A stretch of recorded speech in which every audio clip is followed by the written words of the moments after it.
শোনো না, বড় আশা করে এসেছি গো কাছে ডেকে নাও। হ্যাঁ বলো।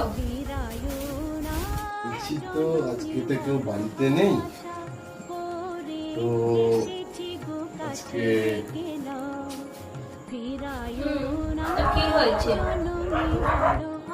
বলছি আজকে তো আমাদের বিবাহবার্ষিকী, তো বাড়িতে কেউ নেই, এই সুযোগে একটু তো তাহলে শুক্রবার বসিয়ে দিই।